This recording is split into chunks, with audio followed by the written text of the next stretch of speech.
We are live now. This is the Big Picture Show Revealed.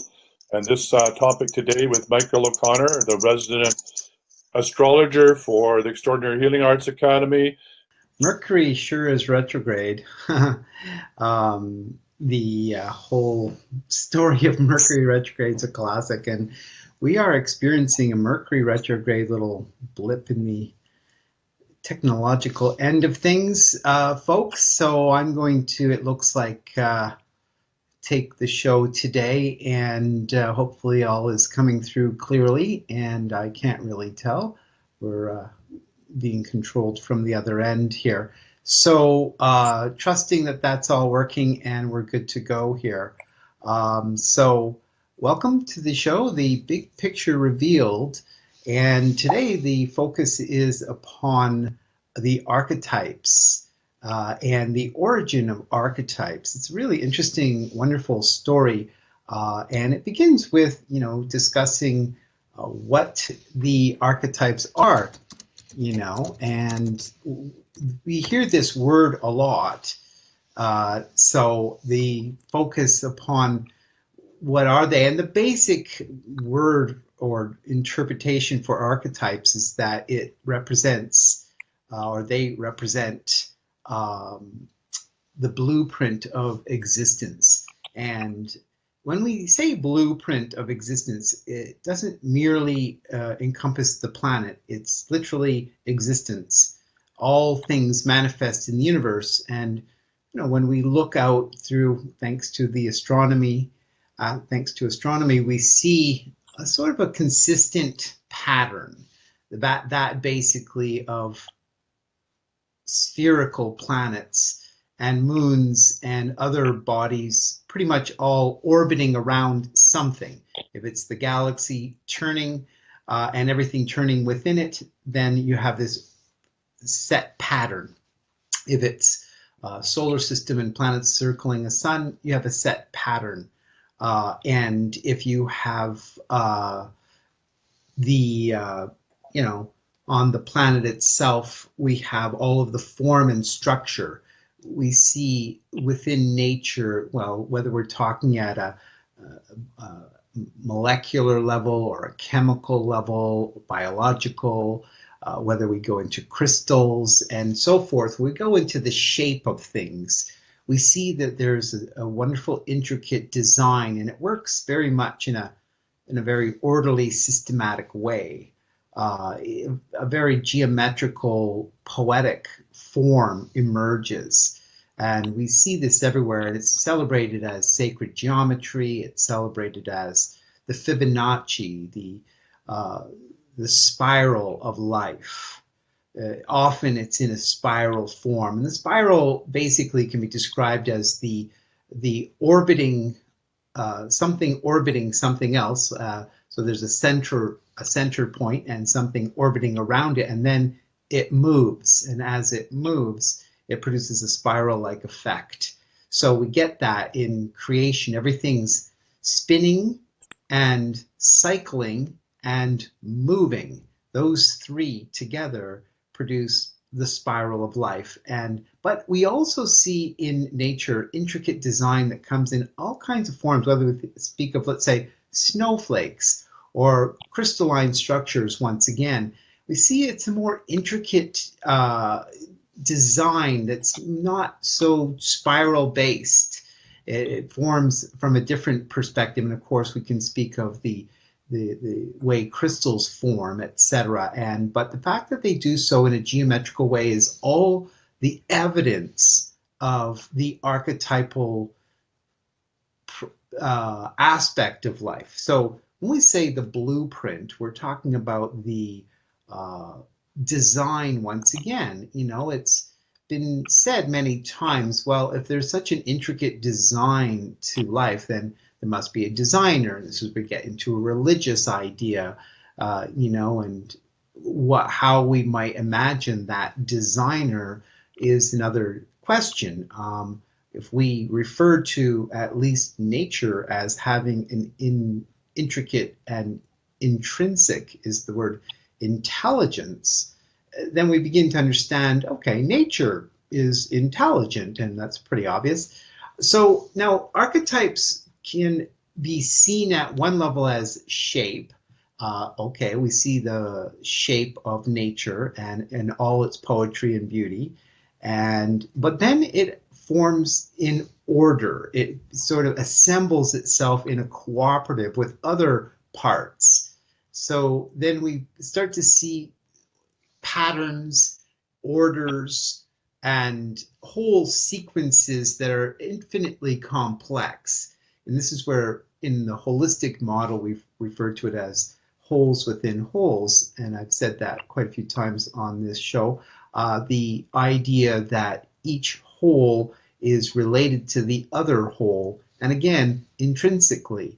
So when we say intrinsic, we mean the notion of separation and division is sort of relatively false. It's somehow there is a connection, just like in the body. The knee bone connects to the leg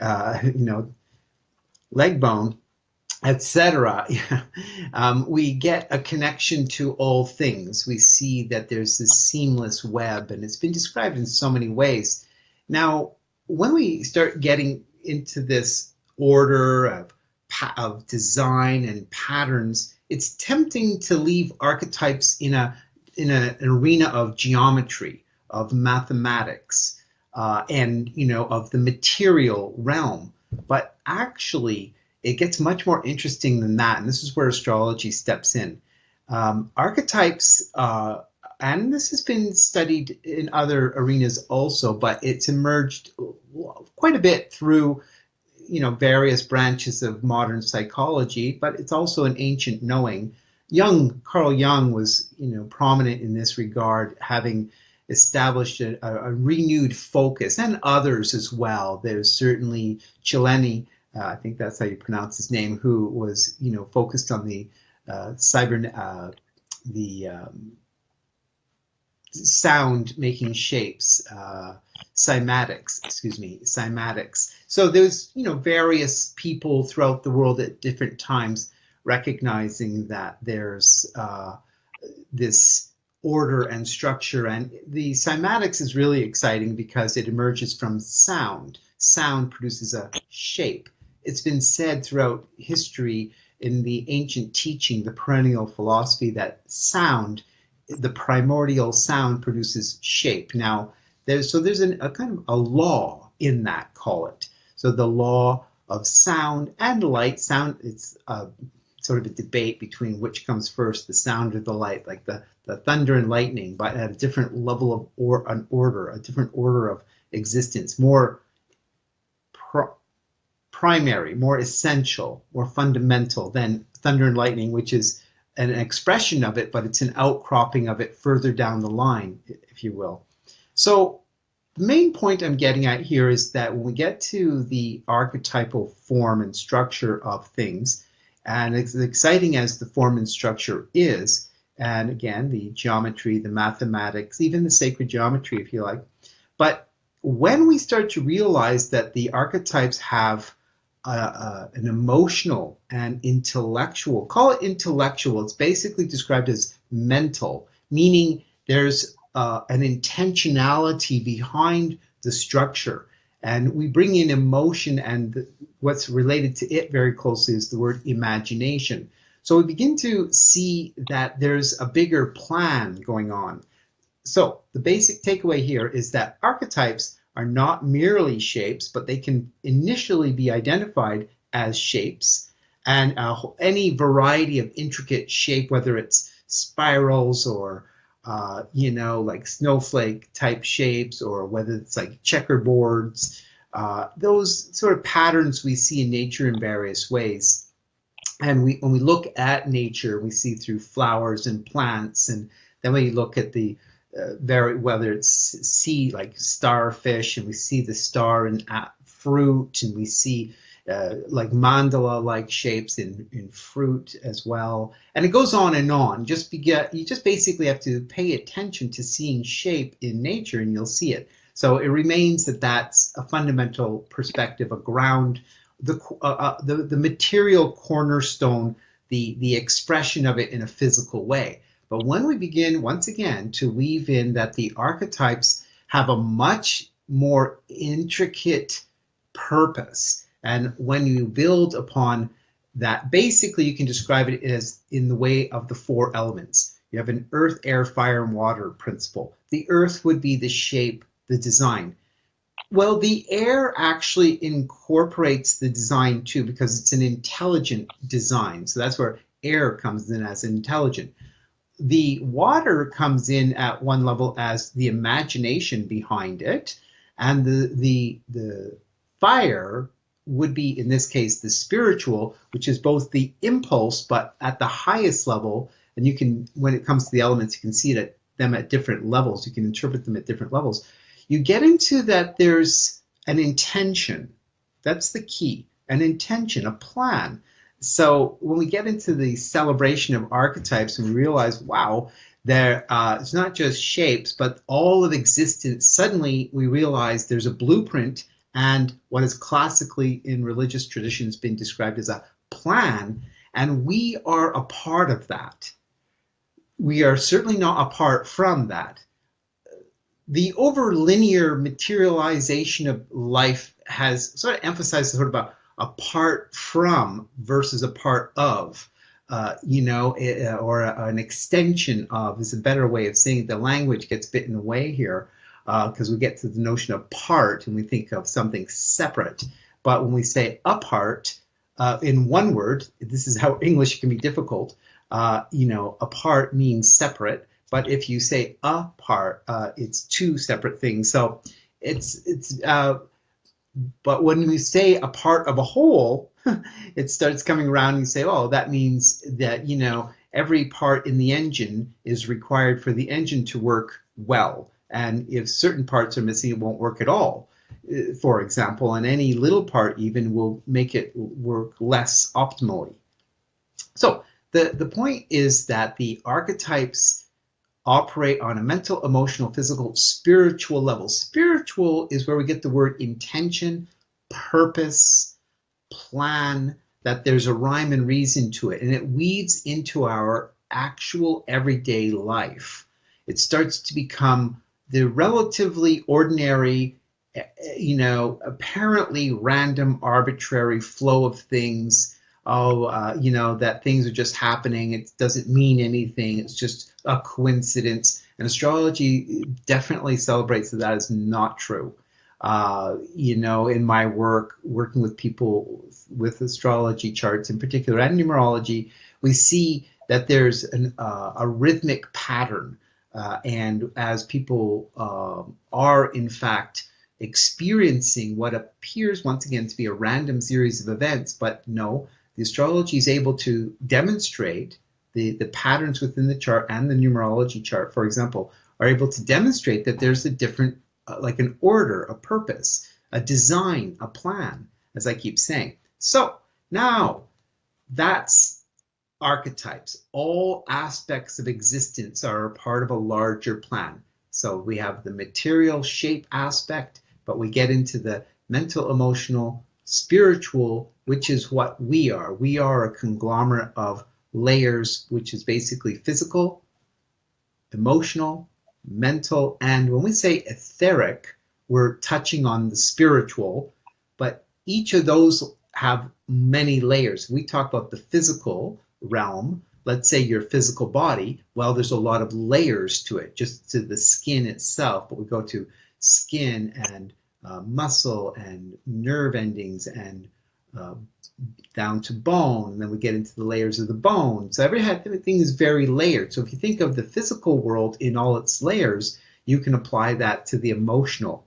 There's different levels of emotion behind things. There's different level of interpretation intellectually, the mental theme of things, and spiritual. So when you begin to understand the earth, air, fire, and water in layers, you then develop a more sophisticated understanding, a complexity at play, and a multi-layered. Now, when you weave them all, they work as a whole. Four corners on the same square, if you like, is one way of saying it. It's a fairly simple way of saying it, but it works. And we realize that that the weave of the mental, emotional, physical, spiritual work together, and that's called holism. Now, it's fairly elementary, but it is worth mentioning that unless you focus to think that way, you might either take it for granted or not really think about it. Well, that's saying the same thing. You're not giving it its due. It's happening, but we're so fish in the water, we forget we're in water. And that metaphor itself is just to point at that. We're within environments. We can talk about the air in the room having a lot of weight, but we don't experience that weight because it's dispersed, etc. Now, okay, so the archetypes refer to a mental, emotional, physical, spiritual perspective. We can see it that way, and that could be seen as layered, or we could say multi-dimensional. So when we talk about these subtler mental, emotional, spiritual, it's not physical, not tangible, not empirical. So when we understand that and we start to measure, let's say, emotion or mentality or spirituality, we go, there's layers, but they can't be seen. They cannot be seen easily. Now, we know that with various, whether it's radio waves or color spectrum, light waves, and so forth, we cannot see many things with our empirical senses. We need devices, tools, etc. Now, an astrology chart and numerology too, actually, it doesn't exactly measure like a Geiger counter type of thing, measuring radiation. It doesn't measure that way, but it reveals. That's where it reveals that there's a deeper intelligence, because the way that the archetypes, the symbols of the planets mapped on a mandala, for example, with astrology, start to tell us about you, about your personality, about your relationships when you're growing up with your parents and your siblings. And it's an art of interpretation, but even to be right at all, I had one person who kind of recently kind of poo-pooed it, says, it's only 50% accurate. It's like, if it's accurate at all, then it's telling us that, wow, we there's there and the 50% that is seemingly inaccurate may be to other factors that we're not seeing. So the point now is that the archetypal layers work as a systematic whole. Now let's refer to, as I said at the beginning, the origin of archetypes. When we speak of the layers of the emotional, mental, spiritual, and that they're subtle and they exist at a different level of consciousness and they're not perceived by our five senses, etc. We need circumstantial evidence, and there's different ways of achieving that. But the idea is that when we go to the highest level, the spiritual, we arrive at a place where the archetypal realm, what's also it's a realm where there's both the blueprint, the what's been described as the mind of God. Now, again, I'm not anthropomorphizing some Zeus-like figure here at all. I'm talking about an intelligence, a power, etc., that encompasses all things. It's hard to put it in words in a linear way, really. How could you? That's why they refer, it's been said that, the divine is ineffable. You can't use words really to do it justice. You can make efforts, you can use analogies, allegories, metaphors, etc., and that helps, and symbols, but you aren't going to really even get there yet. But you are referring to it. You're speaking to it, but you're not really knowing it in the full sense. The point now is that there's layers. Now, there's also what you might have heard this before, what's called the Akashic records. That's more like the realm of memory. All right, that's slightly different. It shouldn't be mistaken with archetypes. The memory dimension, the Akashic records, what sort of the cosmic or divine radar field that's measuring or recording everything, All right. And it does that both in a general way, the whole planet, but also in what you could see. It's like omnipresent. It's like the radar is in every cell, let alone, okay, in every atom. Really? It's like that. It's like that. The radar field is in every atom. Imagine that. So where isn't it? The answer is it's everywhere. And so when you realize that at the atomic structure, it is these levels, these archetypal levels are operative. This is how fractals work. Even though there's a small part, it doesn't mean it's any less conscious than the big part, and so on. So we begin to realize, wow, this is where we get the understanding, by the way, that we don't simply have consciousness, we live in consciousness. And we're not just talking about space or the dark matter or the plasma electrical fields that I am increasingly appreciating is the way that the cosmos works is by an electricity factor, which is what produces gravity, apparently, etc. I like that new model, the electric universe. But still, that remains still the outer expression.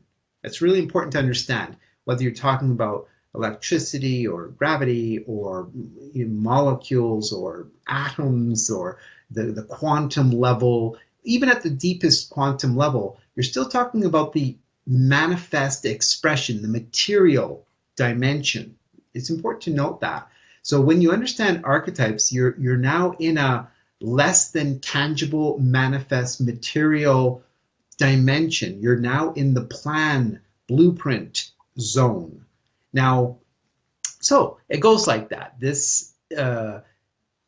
We know this to be true because of the evidence. It's okay. There's different ways of measuring things. If you want to measure things in an empirical way, with rulers and various forms of measurement devices, fine, go ahead. But that doesn't mean that's the only way to measure something. Some things are measured by their very existence. Whether we can measure them or not, we knew they're there. For example, air was always there even if we didn't measure it. Now that we've been able to measure air, for example, it doesn't mean it's suddenly coming to existence because we measure it. And sometimes I have to giggle a little bit when I hear that. Sometimes says, okay, the measuring method, device, process, what have you, is not the thing itself. So we get the evidence. We have the evidence. We have the experience of air. We have evidence of other things. There's things that we can intimate. So in science, the endeavor is to measure whatever it is that's not seen empirically, and that's really wonderful. But there's also, as I keep suggesting, what you could call circumstantial evidence. It reveals that there's something there. And this is why astrology is such a powerful, wonderful tool. It reveals that there's something going on, and it speaks to people very directly. So, it's fine and dandy to sit back and say, oh, that's nonsense. But if you really have an interest to, see whether it is or not truly, well, you'd either get an astrology reading done, not just to predict the future now, but to see who you are. And it can remarkably well. Not absolutely, nothing's absolute. You have a genetic code and you have other aspects of your existence, but it can measure your personality, your temperament, when things have occurred in your life, how relationships are unfolding or have, what constitutes, directions of destiny. I would like to add a little tangent here and remind you that free will is a part of destiny, and that is another aspect of this whole plan. We have free will within it all. So we come to realize that the highest level of the dimensions, material, what would be etheric, emotional, mental, you could say at the highest, or you could say at the deepest level of the mental, both would be synonymous, even though it's paradoxical.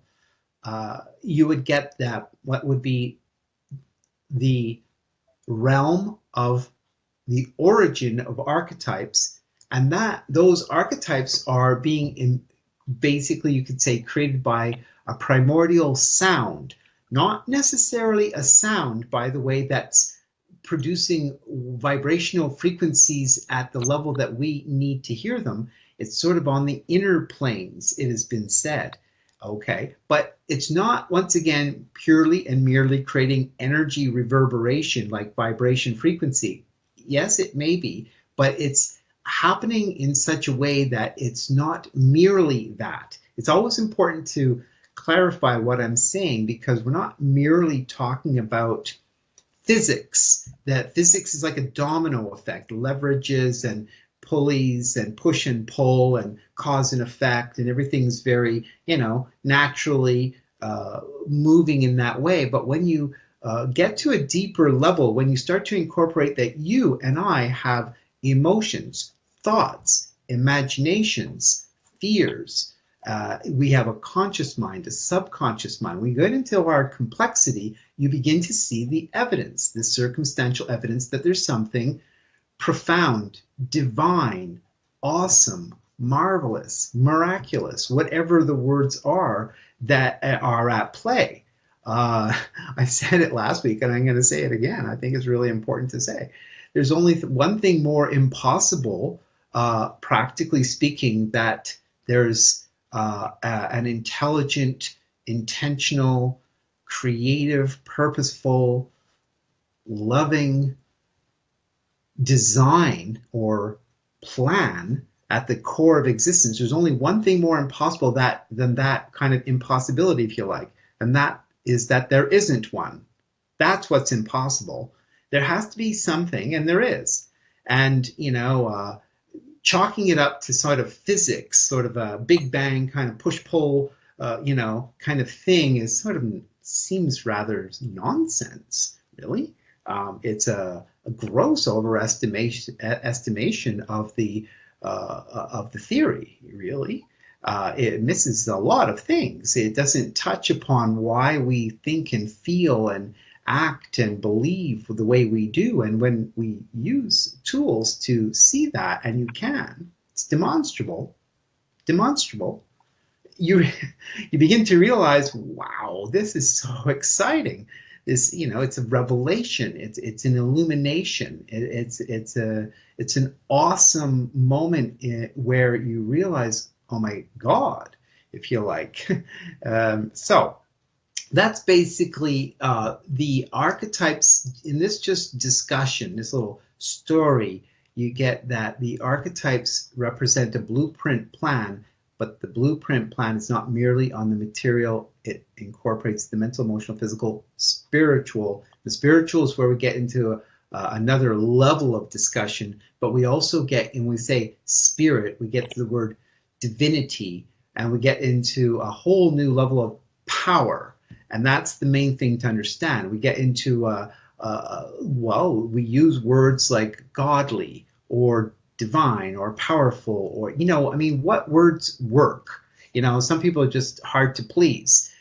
It's anybody who takes any word too literally, as with the principle of ineffability, that you cannot describe it, well, they're taking it literally, and there's a lot of that going on. But to dismiss it altogether is the opposite extreme, equally erroneous, right? So archetypes are that, and the archetypal principle now manifests through we see it when we take the planets in the solar system, the sun, moon, and planets in our solar system, and we draw symbols of them, and we place them on a mandala map, and we recognize that the symbols are themselves archetypal. So when you discuss symbols, you're not merely speaking of signs, okay? This is an interesting thing, because usually we think of astrology signs of the zodiac, for example, but the actual signs, let's say Aries, the sign of Aries, is drawn by virtue of a symbol. The symbol that we use to draw Aries has a very rich, full spectrum of meaning. So a sign is more of a face value principle, call it. All right. That's the outer expression, the outer reflection.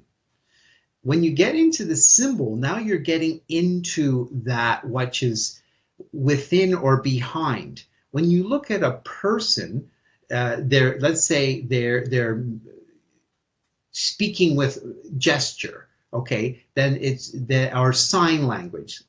They say, oh, that's telling me something. We can interpret that at face value. But if we want to understand that person beyond that face value, for example, and we go into who they are, and then we go into all the layers of their physical, mental, emotional, spiritual, we go, wow. But we, again, tend to take these things for granted because there's no shortage of life in all of its wonder and awesomeness. It's everywhere. So, in everyday life, we're not concerning ourselves with these things too much. We're getting on with our day. We're getting on with the duties and responsibilities of life, of living and surviving, etc. And, engaging with others at the same time, of course. So that's basically the understanding, is that the archetypal source of existence is, again, we can call it on the interdimensional planes. And it comes from a divine place, a higher order of intelligence, a plan, a purpose. I hear people sometimes talk about aliens and gene splicing, and I think that's just a form of materialism. I like, if you want to get deeper than the notion of gene splicing aliens who are an advanced race, which is great, fine, go crazy. But it's like, what is within them?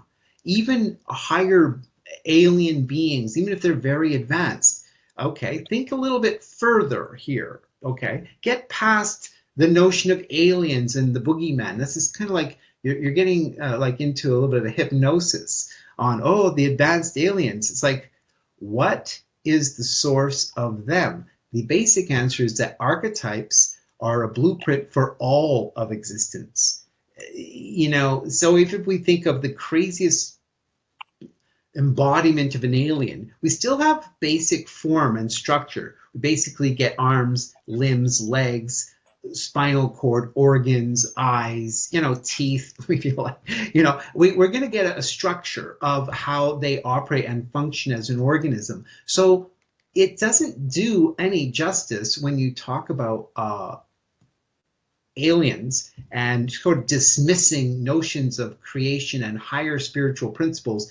Giving that off to the notion of other species is kind of shallow. It's to me, I think to myself, well, that's a very nice story, whether you're talking about the Anunnaki, and it's very interesting, and who knows for sure, and it's very exciting, okay, but still, it's not dismissing archetypes, not even close. It's a type of superficial distraction at some level, we're talking about the structure and design of existence, whether it's a planet, a solar system, a galaxy, or the other way around, and then any organism or species within it. It has a design, a structure, a purpose, a function, an intentionality within it. And that's where we get into the notion of a plan. And so it's when you think archetypes, and it is important to note that if there's a level of origin for archetypes, and let's say they are, have a shape-like aspect to them, but they have more than that, as I mentioned. But then you think, okay, well, what's the source of that? When you start to get into the source of that, now it gets even more interesting. Then you think, well, you start to scratch your head a little bit. What can it be? But what you want to do here, what's really important, is if you think aliens back there, you completely missed the point. The aliens are just part of the great drama. All life forms, all manifestations, all embodiments, even if you were in another dimension where they were, let's say you were in a realm where they were ethereal, Okay, ethereal beings, like, kind of light beings, shall we say, not very corporeal, not very dense, very light, but still begs the question, where did they come from? Why do they have that design? Why do they have the way they think and the way they feel, the way they imagine, why they exist? When you ask those questions, and then you begin to go into a place that would be essential, like a blueprint design. Now you're talking about archetypes. That's how powerful archetypes are. I hear some people talk about archetypes as, again, you just shapes. Oh, that archetypal and that archetype, and they go that archetype. And I'm thinking to myself, yeah, but you're still pointing at the outer level of it, the outer skin of it. You're talking about they do this in the electric universe. Interestingly, they're talking about the phenomenal expression, or the outer expression of a phenomenal occurrence. An archetype is not the phenomenal expression. It's not the outer expression, excuse me, of a phenomenal event.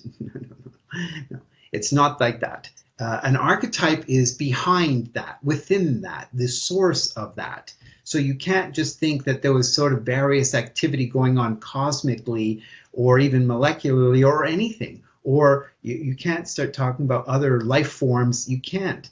You are still in the outer expression. You're in the phenomenology, okay? And archetypes are at the core of that, at the essence. And that's why it's so beautiful. And they're very they're even air, even gas, air, liquid, solid, anything, but I'm saying air, or even if we speak of radio waves, or we talk about other very, very subtle radiation, even the very subtlest type of form remains still an outer expression of the archetype. The archetype, the blueprint, the plan, the design exists behind that. So you have to think past thin air. You have to think deeper than radiation. You have to think, even if you were to take Max Planck's, the Planck field, the Planck objects, the very, very, very, very, very, very, very small. If you're not aware of Max Planck and the very, very small, it's a real journey and it's a really exciting celebration of the very, very small that he was interested to investigate, and others have since. And it's really amazing and marvelous to see how much purpose and design and intention and patterning, etc., rhyme and reason, if you like, within the very, very, very, very small. But that's not archetypes are more essential than the very small.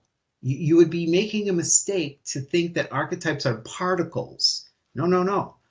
Particles are an expression of archetypes. It's just as simple as that, because they have a form, a structure, a design, a geometry. It doesn't matter how small. So you can get past big and small. You can get past intelligent or unintelligent, evolved or unevolved, here or there, us or them. Get past all of that. You have to get to a place of essence. If you get to the place of essence and you realize that there's a design, an intentionality, a function, a purpose, a plan, behind all outer expressions, all outer manifestations, all phenomenology, all levels of existence, species, organisms, or carbon, structural,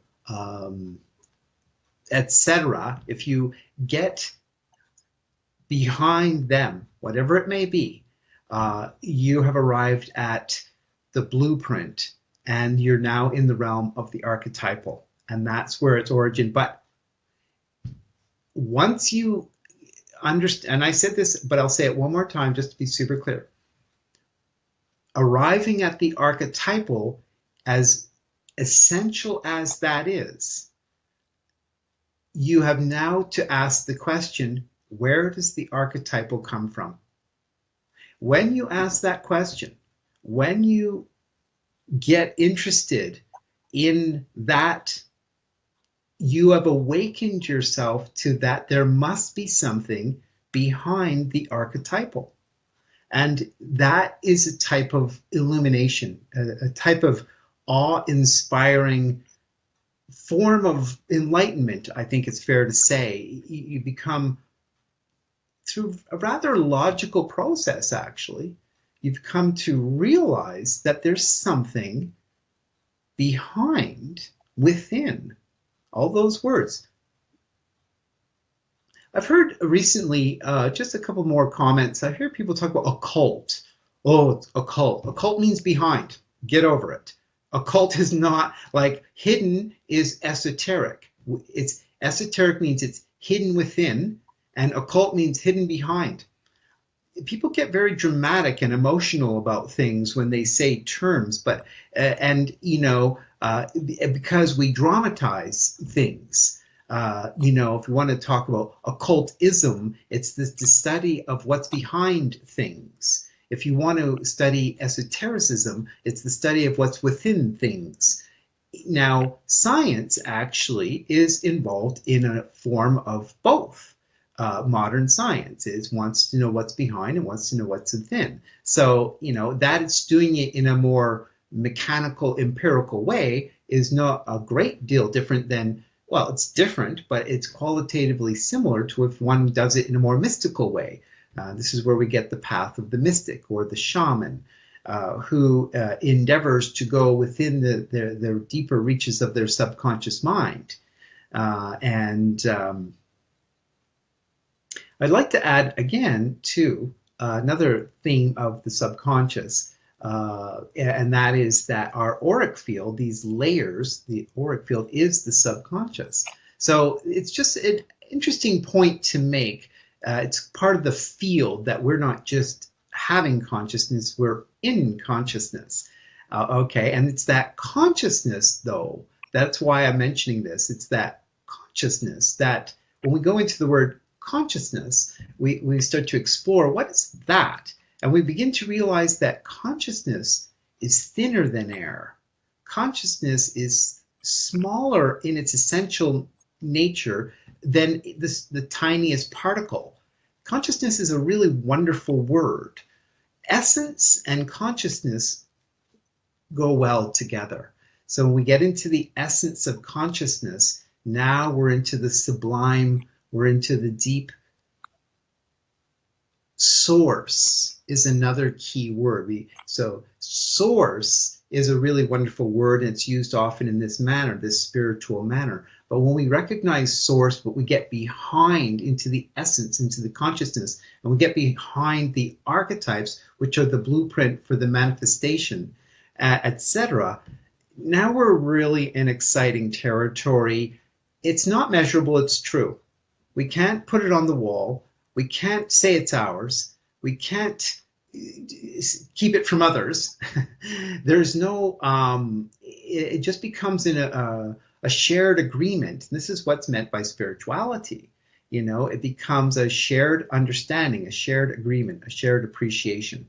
So I'm going to leave it there and just say that what's so wonderful and beautiful about studies like astrology, numerology, tarot, they represent means of expressing some of the essence, some of the consciousness behind it. And they do that through archetypal codes, symbols, language. So we have archetypes and we have archetypal codes, languages, symbols. So that, yes, it's not as essential, but it's that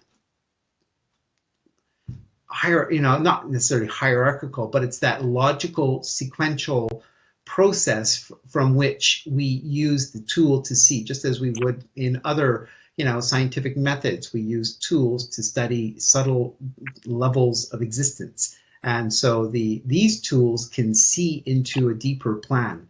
And it's just a beautiful thing. And what's so wonderful, and a final word here, is that we're not talking about epic phenomenal aspects of nature, as wonderful as they are. No question. Nature is epic, phenomenal, and awesome, right? Absolutely. But we're talking about our life. We're talking about us and our life.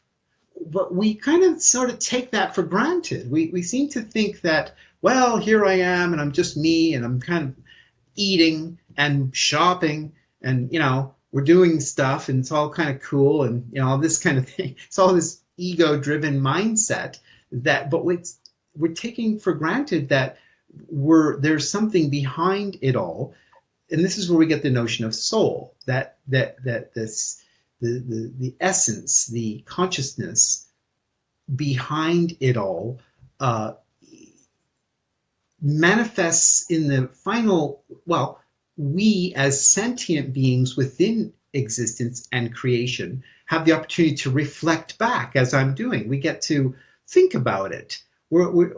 Other species might just be in the natural communion with it. That's wonderful too. But we have both the opportunity and the challenge to think about it. We get to reflect, we get to ponder, we get to measure, we get to exercise another level of intelligence to peer into. That's what astrology does. It peers into and sees, and that's what makes it so wonderful. And but what it's that it too, astrology, is wonderful as it is, and I'm say that with a certain definite respect and passion. But it's still the means. It's only a means. Our life, our existence as individuals and collectively is more fully the end.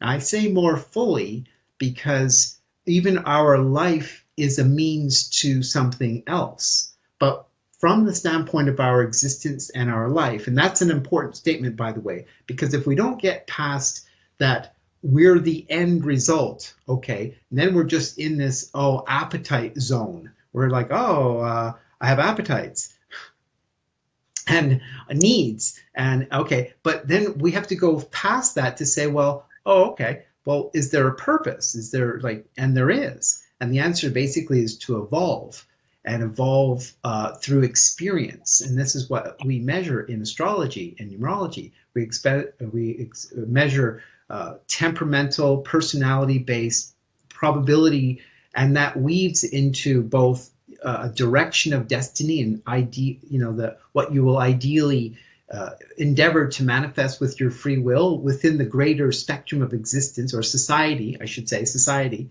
and deal with the politics of finding opportunity, and also the economics, the energy, and the balance of the energy that we're all engaged in.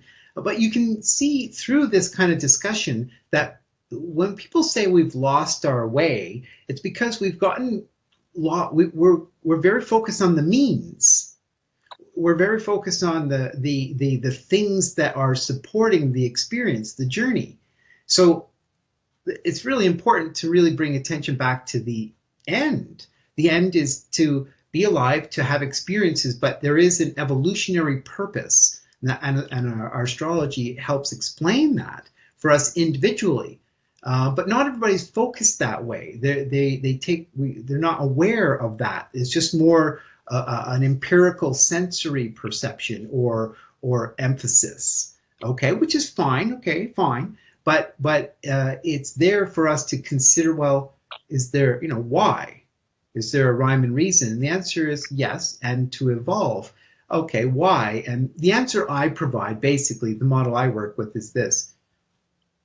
We're here to become responsible co-creators, and this level of existence where pleasure and pain are quite accented provides the arena, the school, the opportunity to experience life, and thereby through our experiences and expressions and aspirations and achievements and etc., we're having experiences and we're developing wisdom. This is where we get the notion of growth, evolution, cultivation, wisdom, etc. And the idea is that we absorb these. These become our takeaways.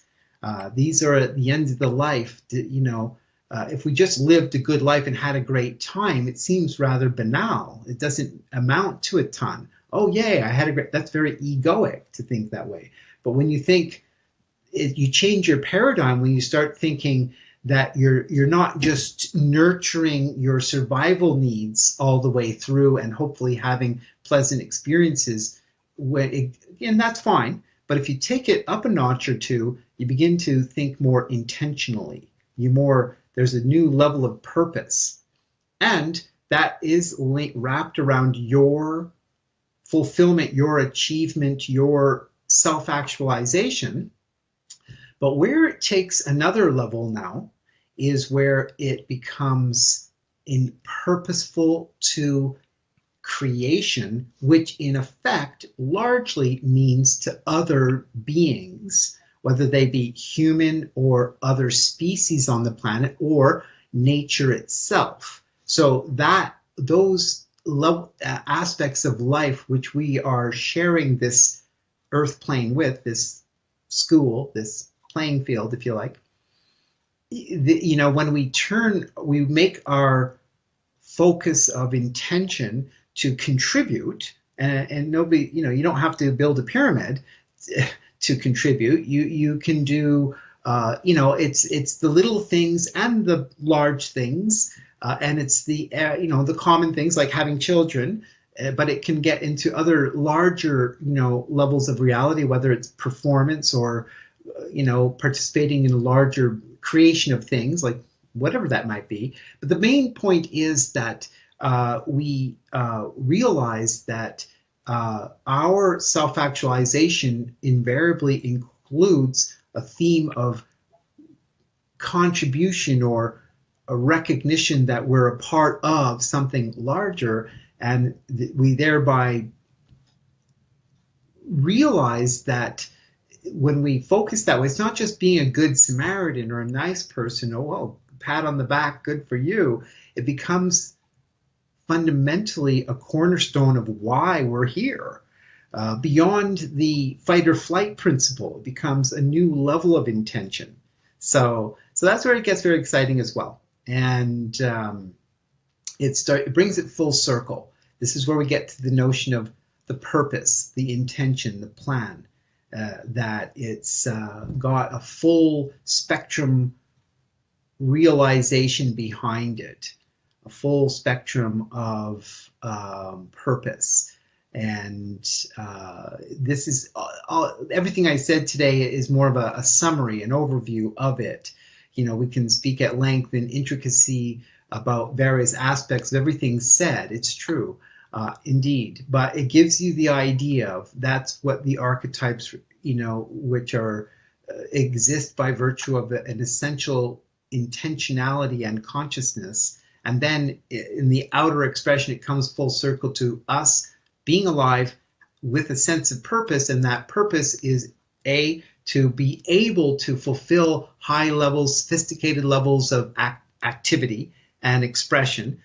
And then one step further is that those are meant to thereby bring something to existence, to society, to one's larger reality that we're within, whether it's our home, our society, our community, our planet, and so on, and all of the above. So it comes full circle, and the final takeaway remains that the fulfillment or the self-actualization, the state of elation, the vibration, the state of actualization, all of the experience and the achievement, even failure, it's its own learning, but all of the accumulation, if you like, of these things are deep takeaways, and they're stored in the soul, and they become basically wisdom, and they become building blocks for developing contributing to a higher level and order of existence, which the idea is that we are preparing for. So we're here enjoying or enduring, but experiencing this, but that we as we graduate from this school, we get to participate in existence at new levels of creation, new levels of expression. So it's an ongoing journey that way. And when we think of not just the universe itself, but a multidimensional universe, it's an inexhaustible supply of creative opportunity. And it just becomes endless wonder and endless, opportunity. So that's where it comes very much full circle. And you could say we're that consciousness, that essence, that divine source experiencing itself. You could, and you can, probably find other ways of saying all this, but I'm going to leave it there and trust that what I've said today has provided you with a reminder of what you know, but perhaps has awakened some of that and maybe hopefully bring it more to your consciousness so that you feel that much more inspired to be on purpose within your own process, but also to gain that satisfaction of knowing, wow, I'm meaningful and purposeful and I make a difference. So thank you very much for your time, and I'll see you next time. Thank you, Michael. And if you can still hear me, thank you for showing up. It was a wonderful show about these really wonderful connection between holism, astrology, and archetypes. And we encourage you to explore that potentiality of what it means to be a co-creative participant in working with archetypes, so that they're not only do you realize that they're part of who you are and make up the very fabric of your being, but the fabric of the universe. So we encourage you to enjoy that opportunity as you move forward. So thank you ever so much for showing up in the show, and we'll be back same time, same place next week, and continuing the discovery of what astrology on the deeper levels can mean in your life. So bye for now. The Big Picture Show Revealed is sponsored by the Extraordinary Healing Arts Academy, hosted by Facebook Live on the Extraordinary Healing Arts Academy Facebook page, produced by The Wellness Show, www.thewellnessshow.ca, and stay tuned, same place, same time. See you next week. Bye for now.